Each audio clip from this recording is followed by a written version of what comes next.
Ladies and gentlemen, let's go ahead and get to game number 4. It's going to be between Empire Cast and Rain Kiwikaki. So in the mid left-hand position as the blue Terran, we have Empire Cast. And in the cross position over there, in the yellow Protest, we have Rain Kiwikaki. It will be a TVP. Sheth, right now it is match point for Team Empire. Yeah, they're leading. They have, I would say, TVP now with their ace player. I think Koss is definitely one of the best in Empire, so I think they're probably feeling pretty confident. On the other side, Kiwi, you never really can tell. His nickname is the Mad Scientist, and I kind of feel like it's a good way of putting it. Sometimes his inventions are great and he wins, sometimes they're not great and he gets stomped. But I think this will be very interesting, and I think both players here have a good shot of either saving their team or winning for their team.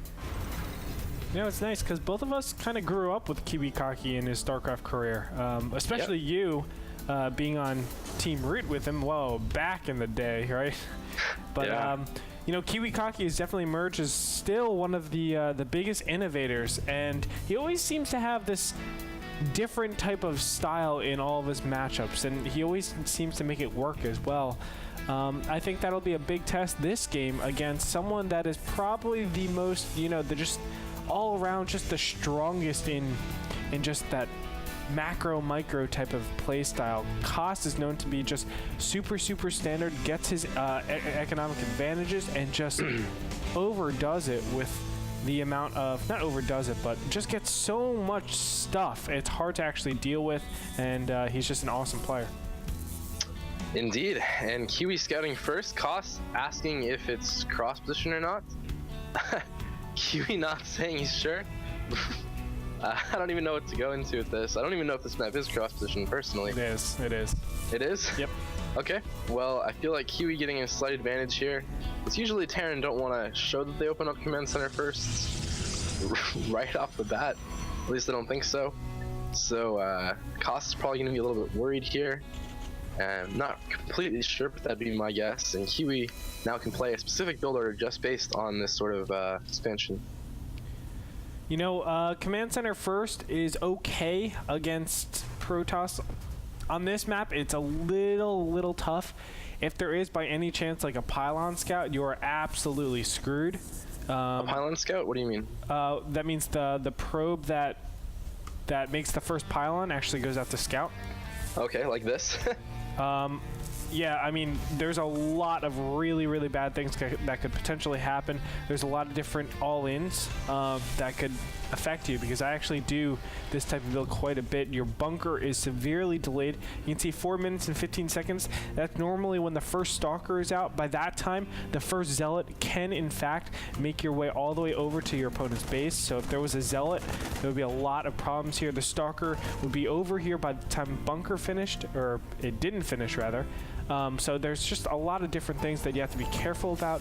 It does delay your tech a little bit. Normally, gas is taken this early, but obviously it's not going to be taken here. You will have a mineral advantage, but you know, there's just a lot of things you have to defend against, and I'm not sure if this is particularly the most cost-efficient way at actually getting into this mid-game stage.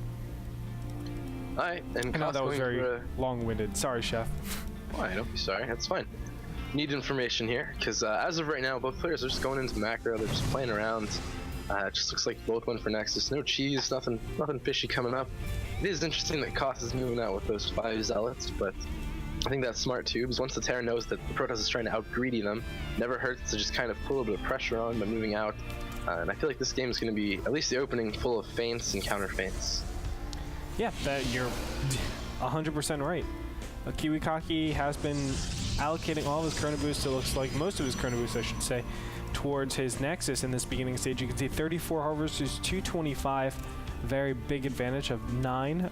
It does kind of even out. That is just enough, I believe. You can see the income is very close. Obviously, Kiwikaki doing a little bit better. I believe it's somewhere around 3 to 4. I think it's like 3.5 SEVs. Don't quote me on that, but it's 3 to 4 for 1 mule. Yeah, correct. Yeah, mules. I don't even know what to say. They're pretty good units. They are pretty good units, man. Sometimes I only have mules instead of SCVs, and it's just awesome. Kill all your mules or kill all your SCVs and just a ton of mules. It is awesome. This game, Kiwi looks like he flipped his switch though. This is gonna be an all-in, right? 3, 4, 5, 6, 7 gates off of 38 probes. I don't know. That's gotta be some sort of record. Gotta be like a zealot only with these 5 sentries, I'd imagine. Gonna be pretty interesting, and I wonder if Koss will be able to hold it. He isn't gonna have his medevac tech up in time, I don't think. So it should be interesting. I almost think that making these 3 barracks and making so many Marines early on could kind of maybe stunt the amount he's going to have at the time of the exact push. Yeah, it's going to be interesting. This is going to be very hard to stop. I mean, one of the big problems with going this particular build, the command center first, is that you actually have to rely on mass units to defend you against all-ins. It's weird, but getting this fast command center, you delay your gas so much because you did such a heavy mineral investment in the beginning. You need to hard defend against a lot of different things. So the refineries come late. That means the +1 and the stim comes late. Normally, one of those 2 are up by the time this 8-minute push actually comes out, and you're able to deal with, you know, the Guardian Shield sentries plus zealots, stalkers, whatever it might be. This is a case where we don't really have that. The production hasn't been too fantastic. It's only been 3 barracks. Normally we will see something like 4, maybe even 5. So the Kiwikaki is looking really good. Here we go. And Guardian Shield is going to be initiated, and you can see the bunker goes down so fast. Koss is doing a really good micro, though. This is awesome stuff, but look at that. All the SCVs are going to get force fielded off. And Kiwikaki needs to wait a little bit to get more zealots before he actually goes further.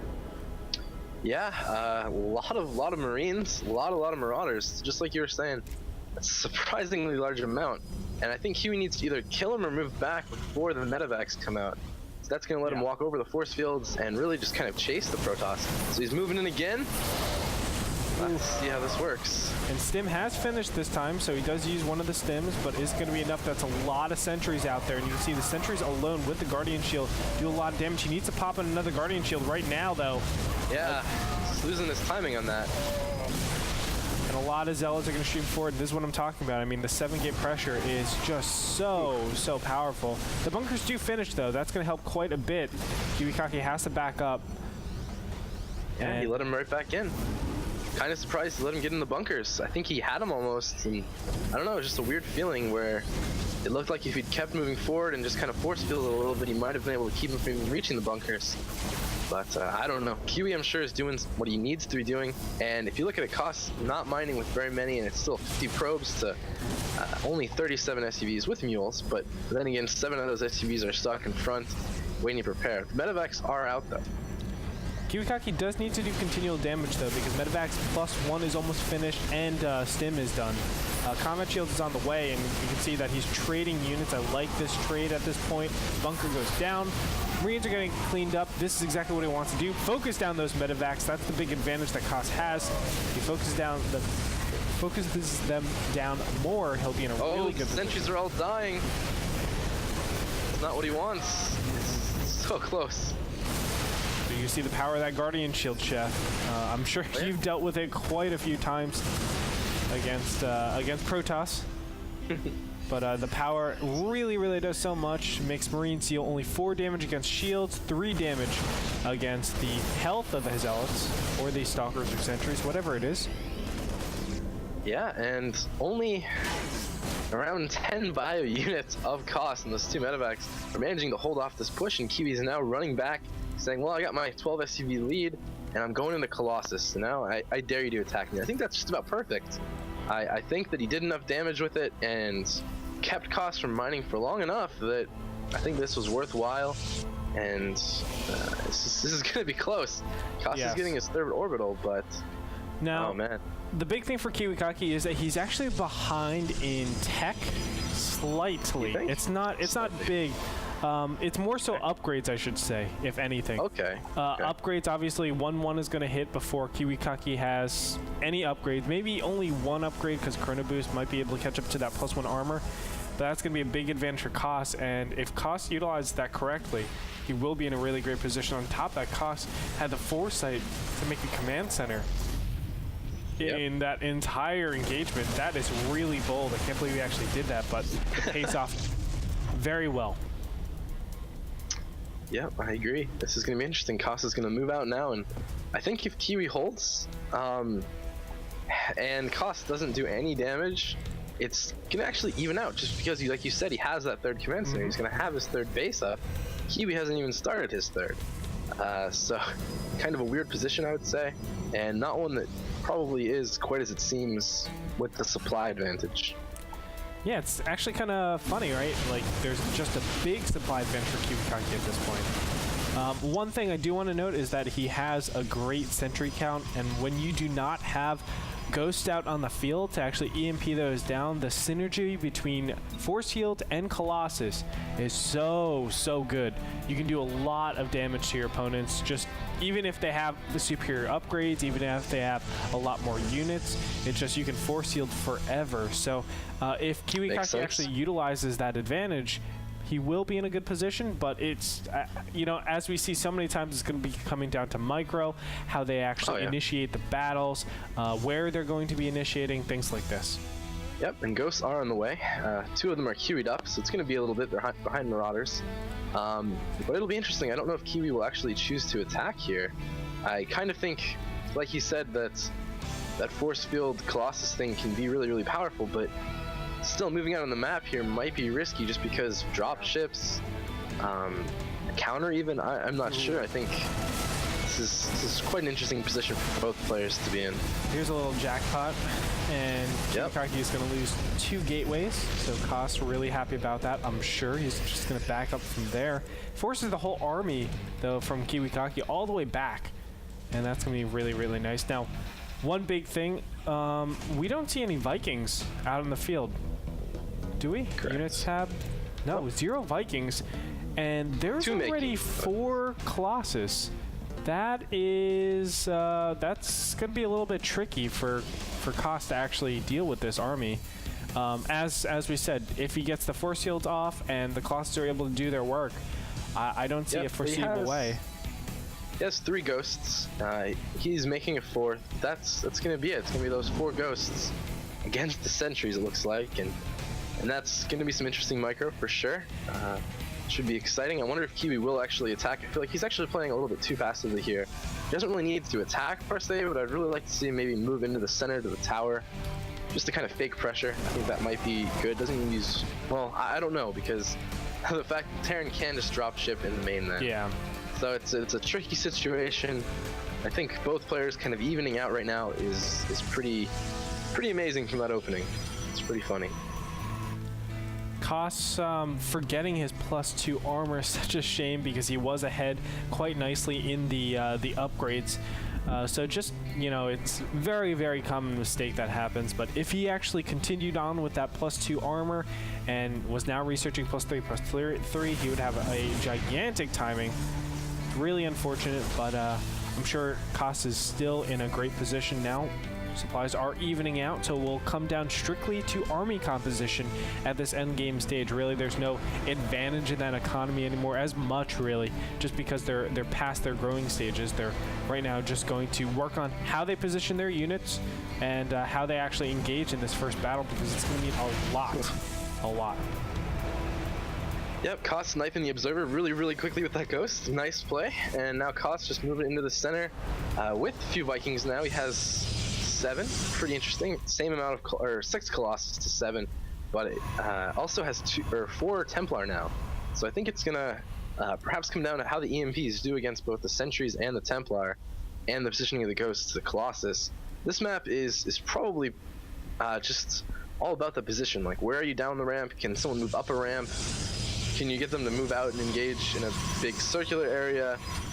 So I'll be excited to see the engagement. That's the moment I'm looking forward to.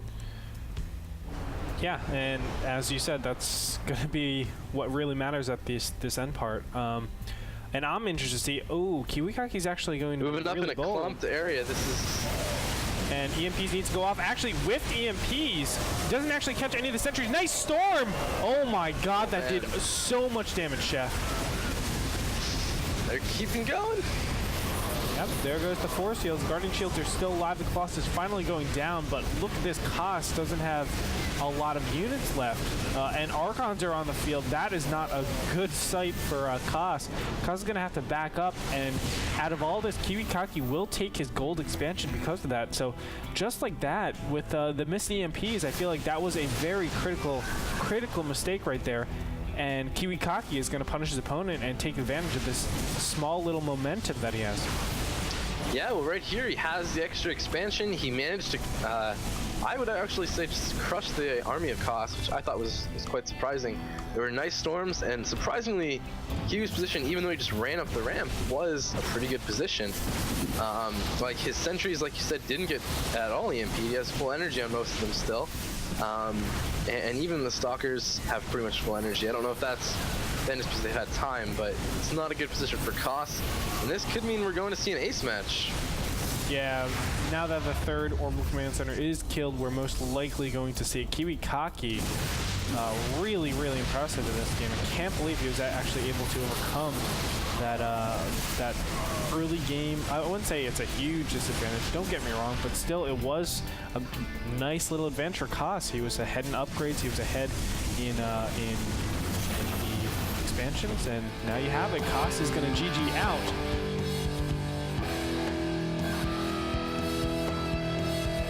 Really impressive play by Kiwikaki. That last battle was, well, not the last battle, but the big engagement in the middle of the map was, you know, the clutch move for him.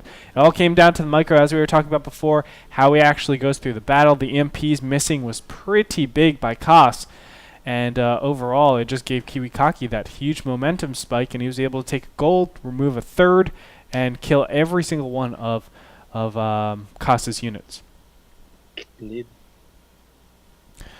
So that being said, we're going to head over into our first game in the Ace match. I'm really excited for this. I can't wait to see. Hopefully we get a Zerg, right, Sheth?